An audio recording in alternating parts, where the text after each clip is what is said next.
देखो तो पिला माने council of higher secondary education Odisha गत डिसेंबर 15 रे यार एक शेड्यूल बाहर जहाँकि क्यों पिला मानकर आर्ट्स कॉमर्स साइंस क्यों मानकर क्यों सब्जेक्ट रही ताहा जानी परिबे।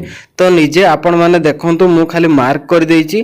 तो मार्क करिया परे केउं दिन कौन सब्जेक्ट रही सब किछि डिटेल्स रही तले तो आपण माने देखि पारुथिबे। देखंतु सर्वप्रथम रही 16/2/2024 रे रही आपण मानकर डे 1 रे कोन कोन रही बाकी सब किछि अपडेट रही आपण माने निजे देखंतु जानि परिबे।